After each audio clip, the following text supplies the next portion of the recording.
Hello, welcome back to the Laserdisc series, and in this video we're going to talk all about the history and the evolution of the Laserdisc.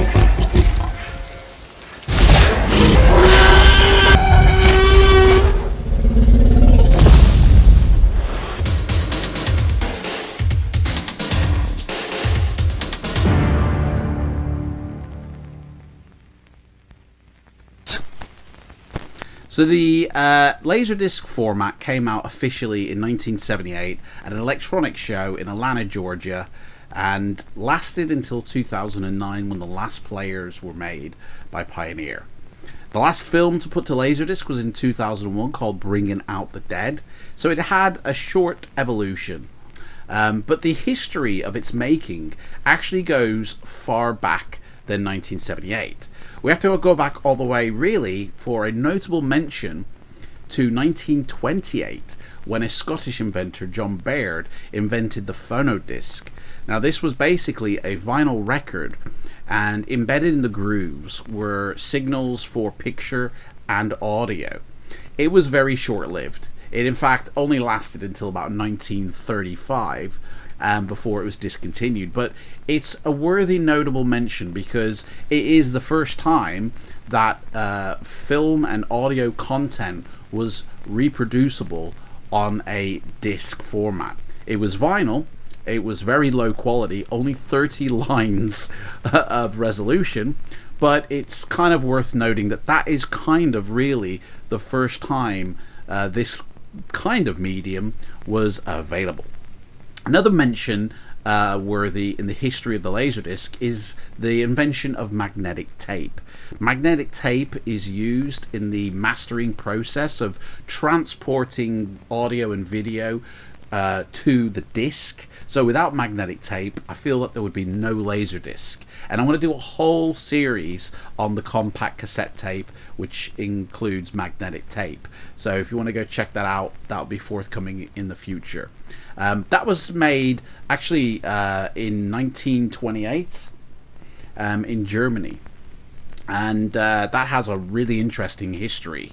And another obviously notable mention in the invention of Laserdisc was the laser red optical disc, which was made in 1962 by David Paul Gregg and James Russell. They patented the technology of a silver platter disc encased in plastic, and a laser would read the silver disc, and video and audio content could be displayed. But it wasn't until 1978 that this technology would evolve into what became what was called at the time DiscoVision, which is the earliest iteration of Laserdisc. Now, DiscoVision was made by the MCA Incorporated company in conjunction with Philips and Sony and Pioneer, but it was mainly MCA Incorporated. It released, like I said, in 1978. The players were pretty crude. They only had mono output. It only had, I think 300 lines of resolution. Still better than VHS at the time, but not as good as what Laserdisc would eventually go on to become. Now, to fully appreciate the evolution of Laserdisc, I think we actually really need to go all the way back to the early 1970s to understand the mentality of the buying public. Back in the early 1970s, there was no such thing as home media. There was no such thing as a collection library, of any kind. Maybe there was in the 8mm format, where it would be sections of a film, and you'd have to kind of splice them all together to get the full film. But in terms of, collecting films, that really wasn't a thing mainstream. If you wanted to watch a film, you'd pretty much have to go to the cinema.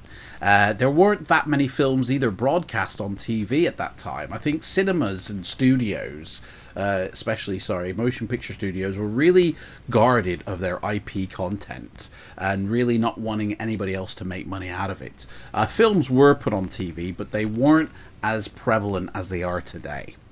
So if you wanted to see a movie, you'd go to the cinema or you'd watch it on broadcast. And if you weren't there at the time it was broadcast, you would miss it. There were no +1 channels, there was no repeats, unless it was Christmas and you get the odd film appearing again and again every Christmas.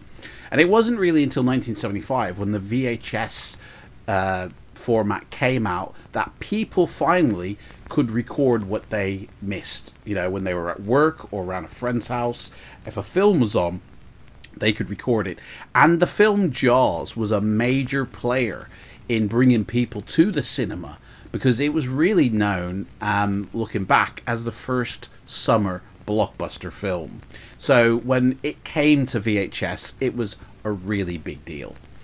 People then started in 1975 making library collections, and by the end of the 70s, when DiscoVision appeared, people were in the habit of buying films or renting them or recording from the TV, which the movie studios did not like people recording from the TV. In fact, they tried to put a stop to it by licensing out the VHS. So if you wanted to record a film, you'd have to have the license.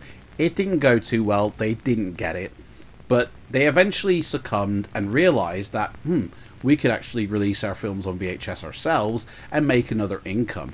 And so people got into the habit now of collecting films on VHS or recording from the TV, and that is really, I think, what helped cement VHS. So when Laserdisc or DiscoVision came out in 1978, it was a playback system only.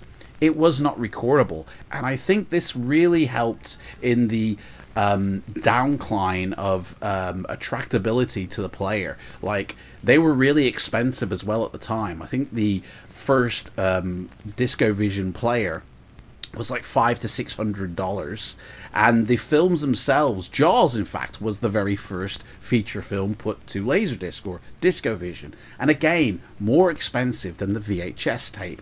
Now the picture quality was significantly better, although if you compare it to later versions on Laserdisc, it is actually quite poor. It had 300 lines of resolution compared to VHS tapes, which only have 240.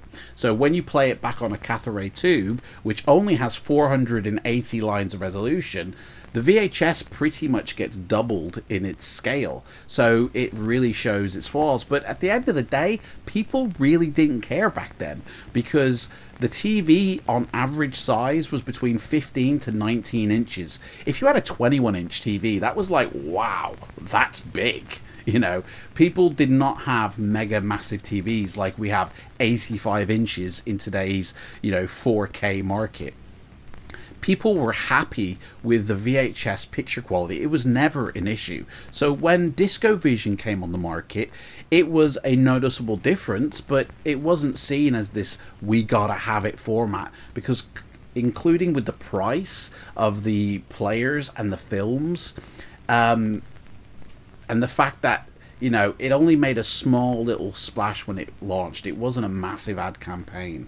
It was it didn't hook into the culture. It didn't hook into the people. In fact, at the height of its very popularity, Laserdisc, only 2% of Americans had Laserdisc players. Only 10% of people in Japan had a Laserdisc player, and only 1% in the UK owned a Laserdisc player. So even at the height of its popularity, it never saturated even a quarter of the home media, the home video market.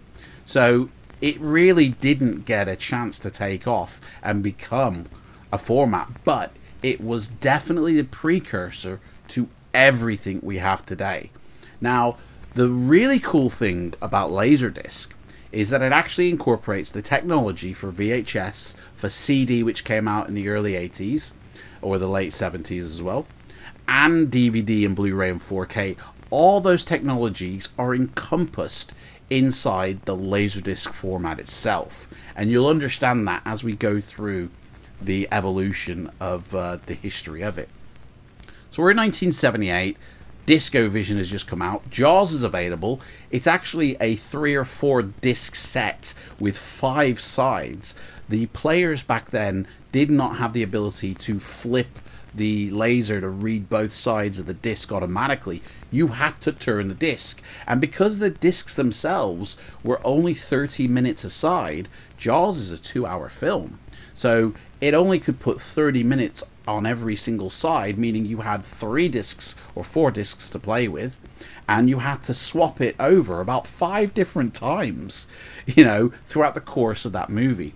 Another reason why it really just did not take off, because VHS at the time, well, you just pop tape in, push play, and that's it.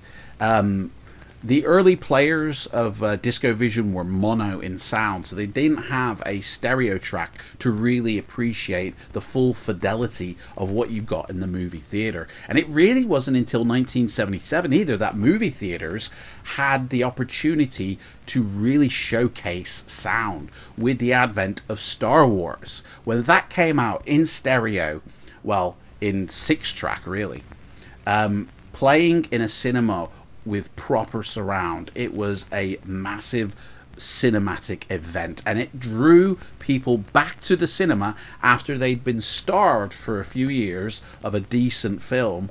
It drove people back to the cinema, and I think this is where the Laserdisc format was really trying to hone in on by replicating that theatrical experience.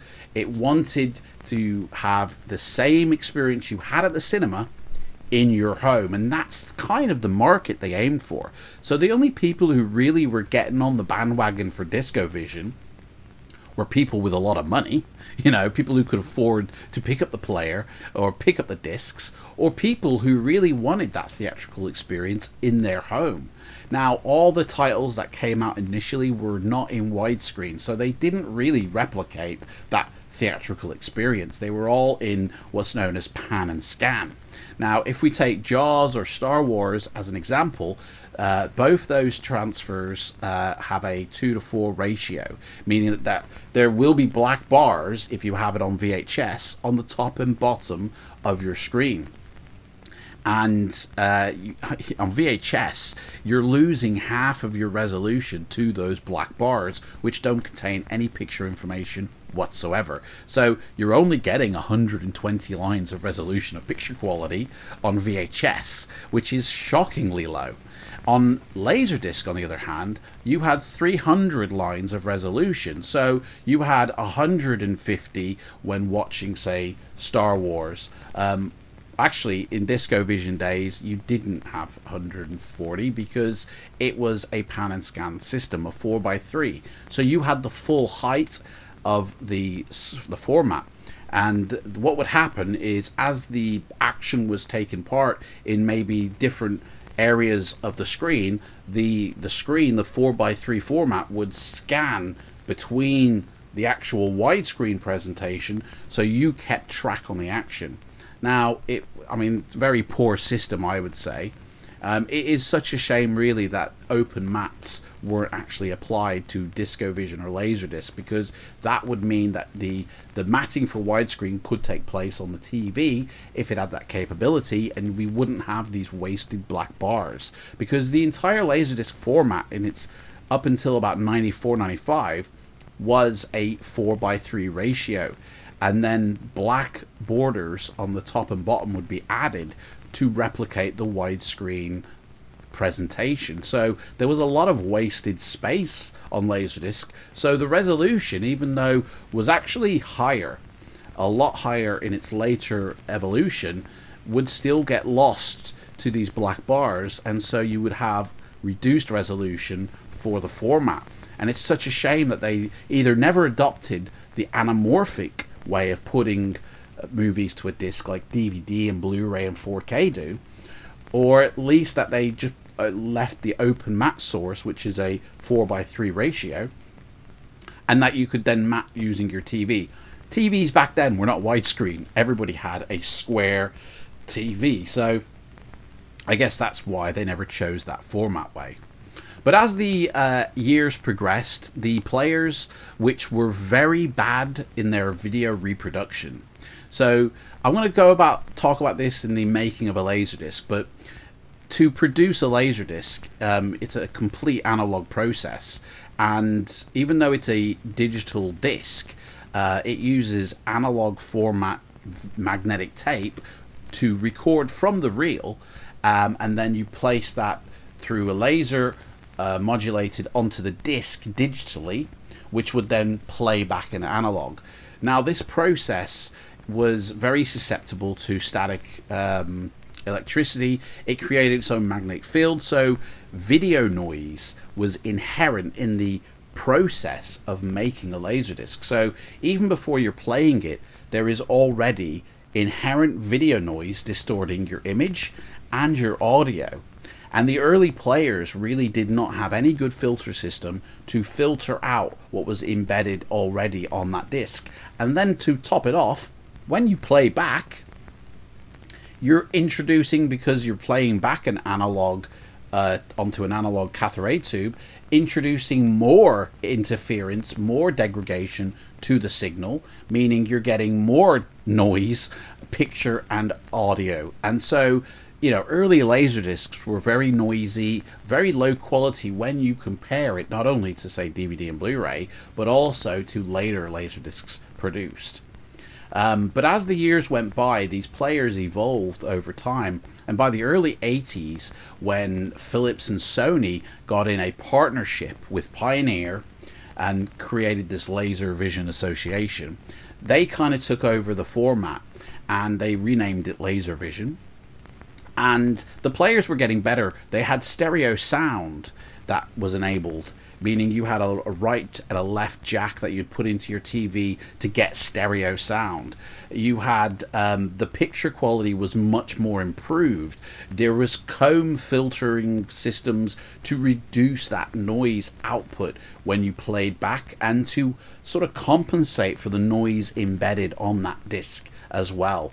The resolution actually increased through the 80s, from 300 scan lines to, in America, up to 525 scan lines, and in European countries 625 scan lines, which at the time that DVD came out in America, the PAL Laserdiscs were actually higher in resolution than the NTSC American DVDs, which only had 576 lines of resolution, or 480, I believe.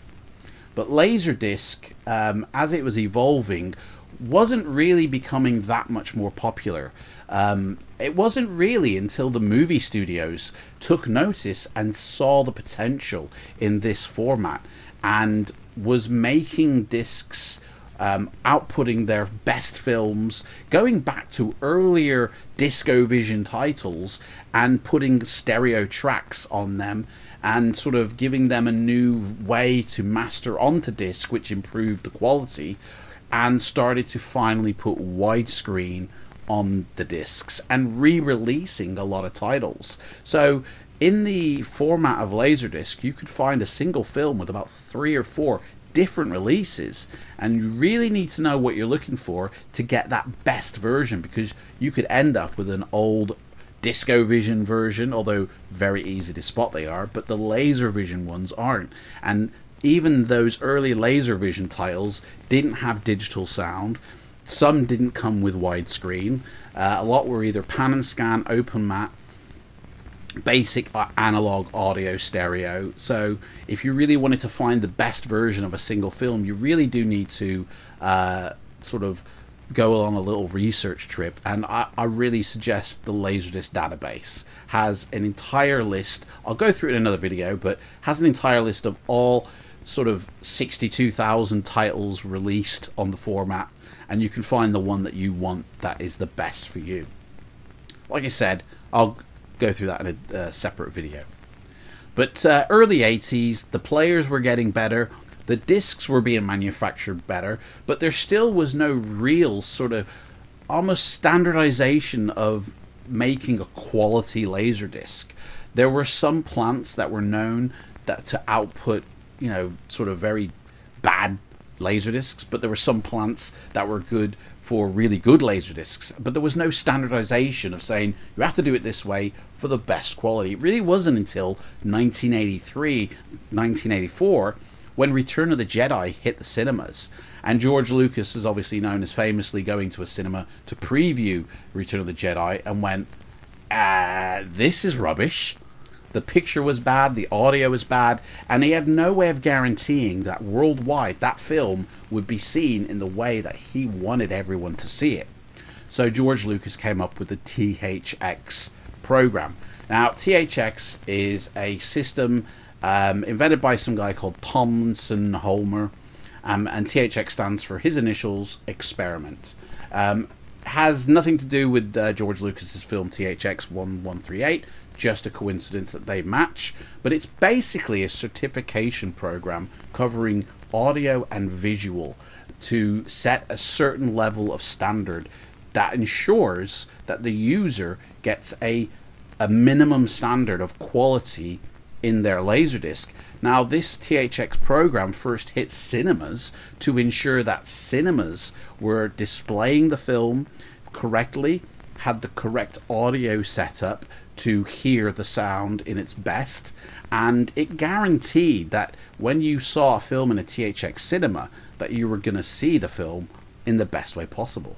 And of course, with the advent of, say, Laservision Laserdisc wanting to replicate that theatrical presentation, it was filtered down to the mastering process of a Laserdisc. So in order for a Laserdisc to have that stamp of THX on it, like you can see here in the Star Wars Laserdisc here, it meant that it had to be not only recorded its audio using Skywalker sound, but the process of mastering the disc had to be done to certain specifications, that the picture had to be presented and calibrated in a certain way, and the audio had to be made and calibrated in a certain way to give it that THX stamp of approval. And there were many discs that started to come out in the late 80s, early 90s, that had this THX stamp of approval. And it was actually a sales technique on Laserdisc because it meant that it would sell more copies when people knew they were getting a decent version. Because if we go back to our timeline of the early 80s, or coming up to mid 80s, the quality was all over the place, in all honesty. You'll find a great Laserdisc, you'll find a really bad Laserdisc, you'll find a rotted Laserdisc, you'll find a clean Laserdisc. There was no standard. There was a standardization of making a Laserdisc, but there was no, this is the best way to do it, and you must do it this way. There were a couple of ways people would do it. I'm going to go in how a Laserdisc was made in another video, so you can go check out the process of how it was all made. But by the mid-80s, again, the players are still evolving, as are the discs themselves. Just to note, like, the discs, let's have a look at a disc, because, I mean, it's pretty interesting, to be fair. These discs are pretty big. You know, in case you're wondering, you haven't seen it yet, obviously I will show this in the picture video, but this is the size of a Laserdisc. It's a 12-inch like an LP, and if we go in and we take out the disc itself, it actually is encased in a LP sleeve, but the size of the disc is the size of an LP. It's huge. It's really big. I don't know if you can get that without it being blown out with the camera and all that, but it's pretty big. And it's double-sided, so it plays both sides. So, yeah. I think the size of the artwork as well on the sleeves is one reason why they become so collectible. Because, I mean, just check that. Look at it. How big it is. There is so much room to show off the artwork there, you know. And then, of course, on the back you'd have artwork as well. Yeah. It's such a beautiful format, really. But back in the mid-80s, the quality of these discs were just coming into their own, I guess.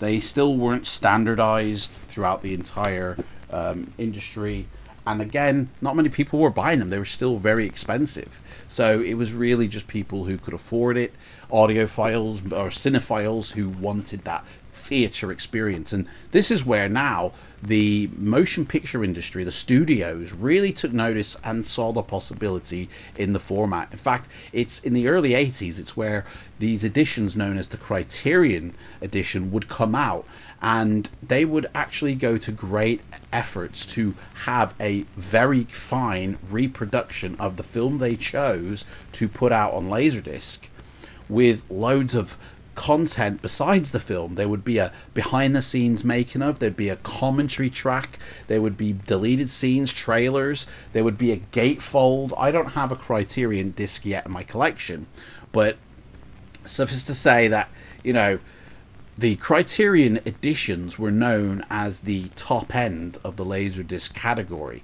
and it's when the movie studios took notice that they started releasing, and directors as well, their own editions of certain films, sometimes re-releasing a film as a special edition, like Aliens or Terminator 2 or even the first Alien film. They would actually pour a lot of extra additional content into this that just wasn't available on VHS. So not only were you getting a widescreen theatrical, you know, presentation, and you were getting stereo sound, which I will talk about in the sound video, but stereo sound has actually the possibility of having 4 channels matrixed into it, which I'll talk in the sound video.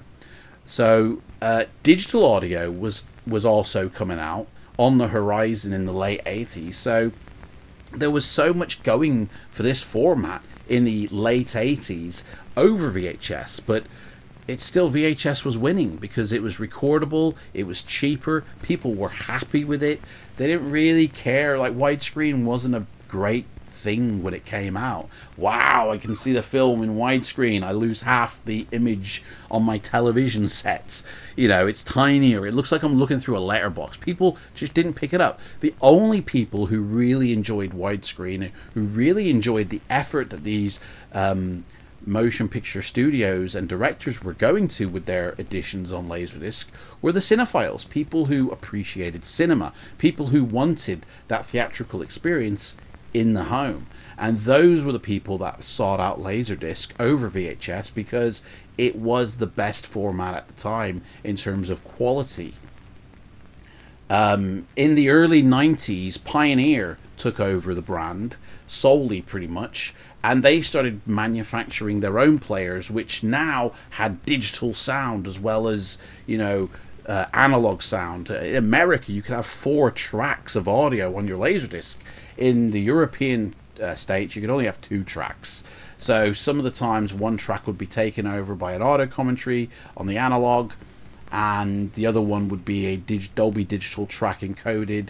And in America, you could have a commentary, analog audio, digital audio, isolated music score. You had loads of options, but there were documentaries being made, extra effort going into the manufacturing of Laserdiscs to really try and sell it to the market. And that's where I think by the mid-90s we saw the adverts appearing in Empire, you know, showing off. I mean, this one says 1993, showing off what Laserdisc can do. But in all honesty, I've gone through all the Empire magazines, got a big stack of them there, from 1990 to 1999, and they never really showcased Laserdisc off as a massive feature. It was always an afterthought. It was always, there was an advert here and there, but they were pushing VHS far harder than they were pushing Laserdisc. And I think that's just because that's where the money was. More people were invested into VHS. Laserdisc was kind of thought as this unattainable format that really only like Leonard Moulton would use, you know? So it didn't really have a great chance. But, you know, as the 90s went on, the players now were actually becoming really evolved. We had players that had the ability to play American discs and European discs. Now, I've seen a lot in forums, in Facebook groups, on YouTube videos, everybody stating that Laserdisc is not a region-locked system, it's region-free. And that just simply is not true for anybody who's new coming into this format. You cannot buy any single Laserdisc and it will play on every single player. That is true region free. That I can buy my European-made PAL Star Wars trilogy and play it back on an American player. It won't work. This will not play on an NTSC Laserdisc player. I need a PAL player in order to play my PAL disc on, because it's region to Europe, the region B or the region 2, however you want to say it, the European region of PAL. American discs are regioned to NTSC, region 1 or region A, however you want to say it. They will only play on a region 1 or a NTSC Laserdisc player. So that in itself is the region locking on Laserdisc. It's not a digitally encoded system that will prevent a film playing like you do get on DVD, Blu-ray and 4K, and sometimes you can find a hack using your remote to override that, but it's inherent in the technology itself. The region locking is inherent in the technology, so it's just false to say that it's a region-free system, because that would mean I could take my PAL Laserdisc and play it on an NTSC player and it would play fine, and that's simply not true. But there were players being manufactured in the 90s that could play both NTSC discs and PAL discs. That is truly a region-free Laserdisc player. You can pop in any disc you want and play it. Now, not every single Laserdisc player, even going up to 2009, was made in this way. Some were strictly only NTSC players, some were strictly only PAL players. The very last Laserdisc player was an NTSC only player, because it was only Japan in 2009 that was actually still invested in the format, which we'll get to when we get to.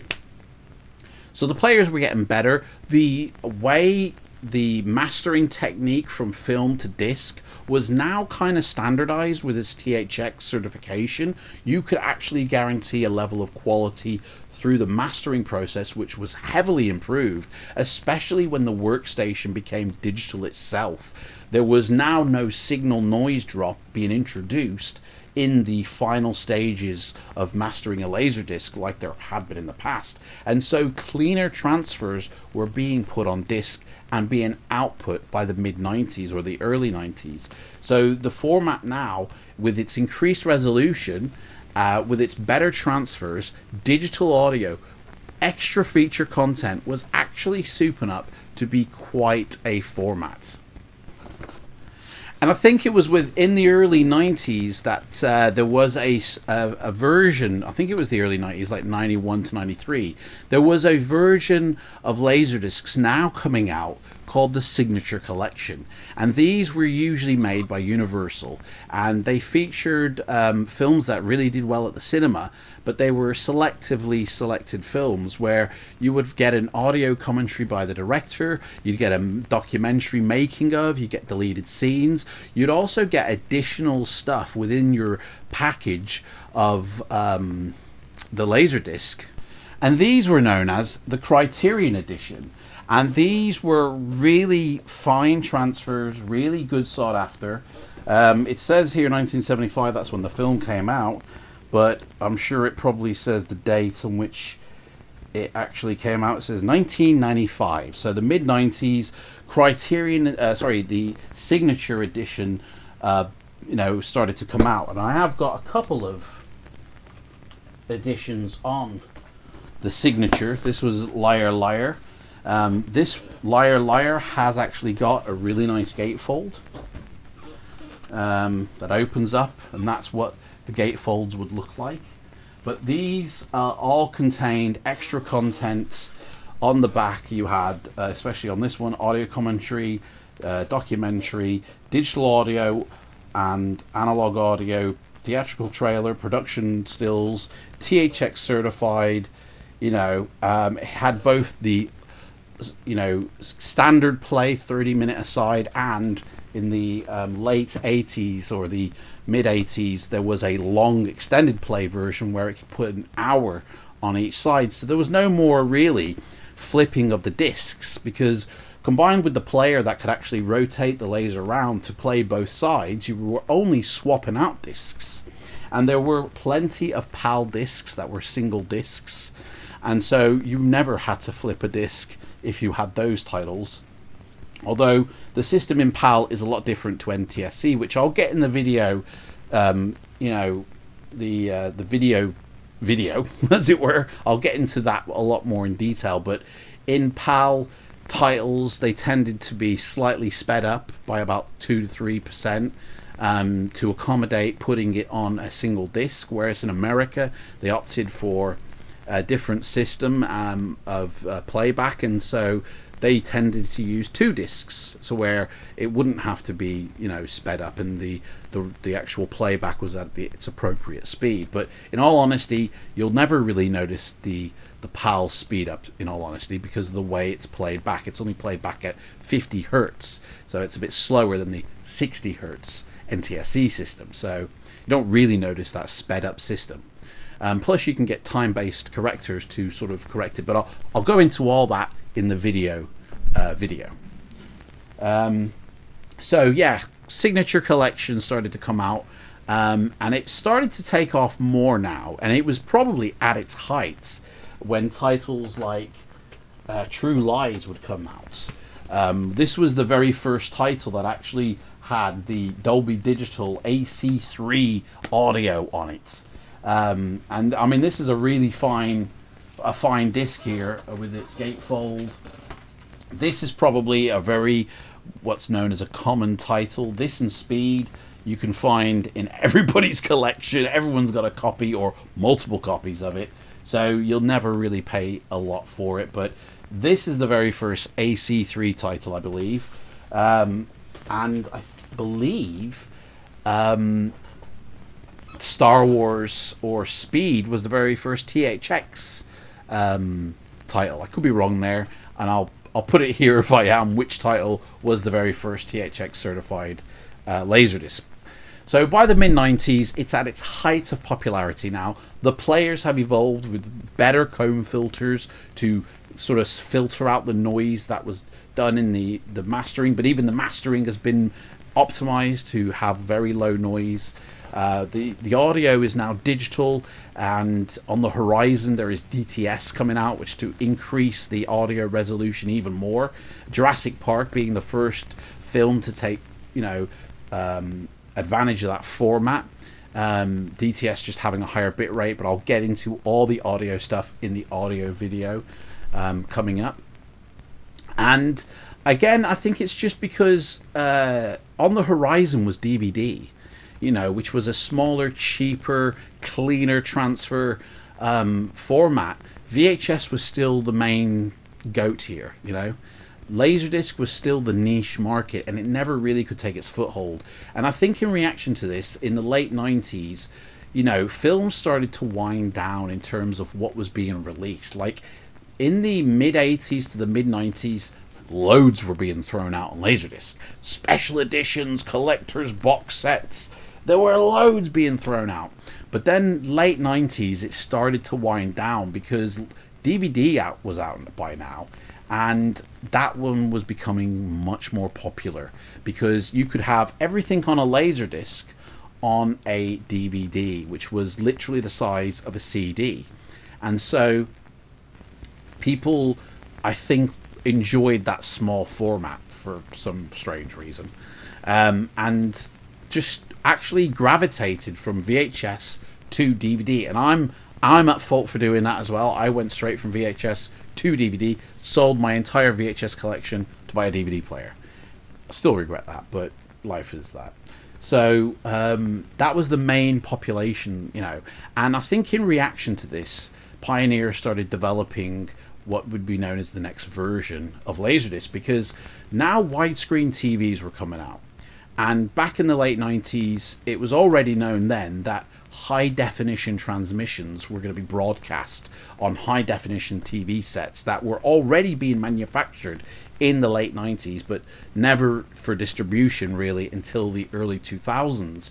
But they had, I remember seeing this video where at Pioneer they had this TV, a high definition TV back in the 90s that was broadcasting its own internal high definition format or system or content to all the staff in the headquarters of Pioneer, and they were the very first ones that brought high definition to their own internal market, but not released publicly until early 2000s, even before the signal terrestrial TV went to high definition. So I think Pioneer was really sort of quick on the mark to evolve Laserdisc because they knew what would be coming.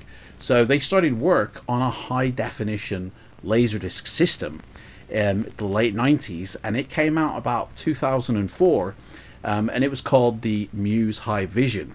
Now this Laserdisc system was quite revolutionary because, let's face it, it has the quality of Blu-ray on it in the sort of early 2000s, and this was before Blu-ray came out. So this completely wiped the floor with DVD, but again, it used the Laserdisc system, so it could play existing Laserdiscs, and it had the best comb filter in to play Laserdiscs.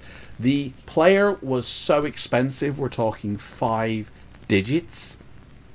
The films themselves, at first, they were released there's only about 30 titles in High Muse. In fact, before that came out, they tried to anamorphically squeeze movies onto the Laserdisc format to try and sort of almost combat with DVD, but they were only giving out promotional titles, and again, there's only about 20 titles of those, maybe 6, in the squeeze format. But Pioneer were trying to push it further, and I think the real reason why Japan was much more a mainstay on Laserdisc than anybody else in the world is really because where they're positioned in the world.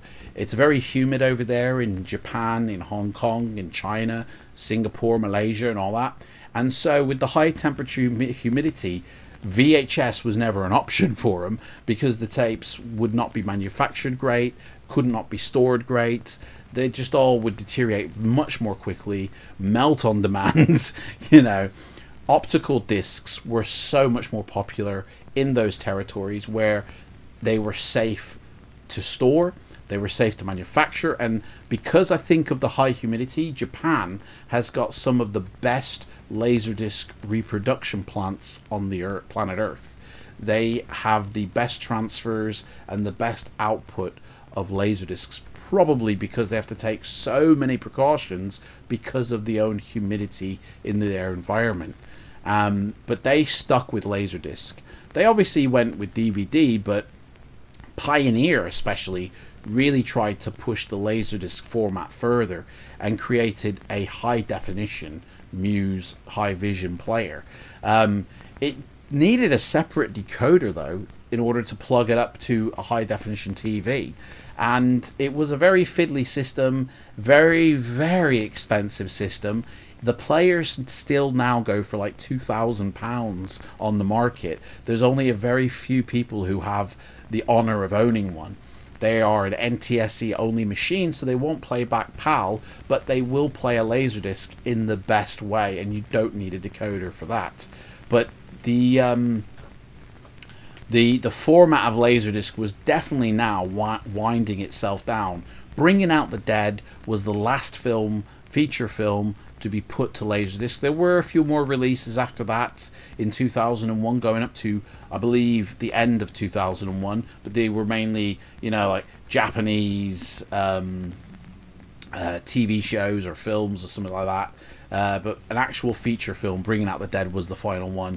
And with the release of High Vision, which really did not sell too well to anywhere in the world except Japan, the format was pretty much on its life support machine by now. DVD had well taken over, Blu-ray was coming in, and because it was put in the Sony PlayStation 3, it had a main hold everywhere. It hit all the gamers, and it was the easiest way to get a Blu-ray player. I got my PlayStation 3, I had a Blu-ray player, I started buying Blu-ray films over DVDs, I was then on the Blu-ray bandwagon, and Laserdisc was fading slowly into history, with the last player being produced in 2009, which was a very fine player, NTSC only in Japan. You have to import it, you have to convert it. It never was produced in America or anywhere else. And then they stopped making the Laserdisc players, mainly because the parts to make them were now becoming a lot harder to manufacture and produce, and not many people were buying these, mechanisms. And so that's it. They shut the doors on the Laserdisc format and moved on into their own future. And that's pretty much where the evolution ends for Laserdisc, but not the history. The history lives on in the culture of the communities that actually still enjoy this format. For those that still like, films and enjoy this format, we can still go out and we can still buy Laserdiscs. We can even get ones that come from Japan with the OB strip, which is very important to a lot of people for some reason. Or we can still go out and buy sealed Laserdiscs that have never been opened before in lots, and editions that were never available anywhere in the world but here. I'll open this in a special video. Very cheaply you can pick up Laserdiscs, especially Speed, that is like 10 a penny. Literally buy it for a penny.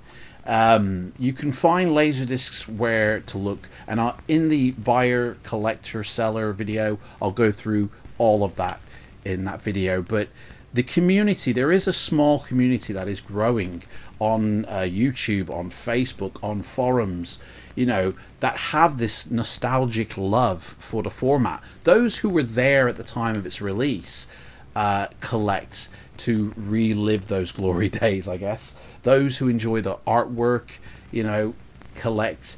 And those who actually don't want to be moderated by the social history of mankind. For instance, when 9/11 happened, there were so many films that got edited to remove the Twin Towers, or scenes that showed the famous Die Hard cover on Laserdisc was remade on the DVD and Blu-rays made after, to not have that artwork where it actually shows a very similar 9/11 incident. There was a lot of films that got edited and censored almost because of this, horrible terrorist attack. And the only way to find certain films in their original format is on Laserdisc in their best quality. In fact, the only way you can watch the special edition Star Wars trilogy, if that is your bag, is on Laserdisc, because by the time this hit DVD, it was altered already from what it was theatrically released in the cinema. Obviously, these are altered from the original cinema runs, but that was my first experience watching Star Wars in the cinema, was with the special edition. So I do have a certain place in my heart for the special edition, but if I go to my DVD or my Blu-rays, I don't get that experience because they put Hayden Christensen in, covering Sebastian Shaw, and it's like, there's other changes like the Emperor, Ian McDermott's been put in over what looks like some baboon, with a woman's voice. It's like, or it was a woman actually, not a baboon, but it was a woman with a guy's voice. It wasn't Ian McDermott, but he's now been placed in, and that is now the canon of those films, where that was not in the theatre in 1997. So if I want to see in the best quality those films I saw in the cinema, I have to turn to Laserdisc only, because I can't find it on DVD, I can't find it on Blu-ray, and I can't find it on 4K. And that is one of the major benefits to Laserdisc, is there were so many films that got changed or altered or remastered where you'll find the original quality, the original theatrical quality on Laserdisc. And so it's almost like a time capsule of history. You know, certain audio commentaries got removed because the studios didn't agree with them. So the DVDs did not carry the same audio commentary as their Laserdisc counterpart. A lot of James Bond audio commentaries got, you know, cut or sliced or removed because people were pretty much saying things that the studios did not want them to say. And so you can't find those audio commentaries on later releases. You have to turn to Laserdisc. And I think that's another reason why people enjoy Laserdisc, is because it was, at the time, it is what it was. And most of the time, it's what it was from the cinema. And for me, I actually can enjoy the quality of Laserdisc, because if you hook it up in the right way, which we'll talk about in the next videos, or if you have it set up, you can actually enjoy it very well, just as much as you can a DVD or a Blu-ray. And if you don't like the over-processedness of 4K, you can enjoy its original sort of cinema look on this format as well. I think Laserdisc actually does have, being an analog video format, which apart from VHS is the only, and you know, 35mm reels is the only format where you can enjoy an analog video versus a digital video. Now, I'm going to talk about this in the picture video, but DVD, Blu-ray, and 4K really doesn't give you the full film. You know, because it's a digital encode from the theatrical reel, the way these codecs work is it doesn't actually give you every ounce of that frame is not reproduced on those discs. The way the MPEG codec, or the way the H.264 codec works, I'll talk about it more, but with analog video you're getting every frame, full frame, put onto Laserdisc, probably why the discs were so big. But it's an analog format, is what I'm trying to say, as opposed to a digital format of DVD, of Blu-ray, of 4K. So for me, it's a much more natural way of seeing a theatrical print. Anyway, thank you so much for watching the history and the evolution of Laserdisc. I hope you enjoyed it. I hope you learned something new. Go check out in the description box below all the other videos in this series, and I'll see you in the next one, guys. Take care. Bye-bye.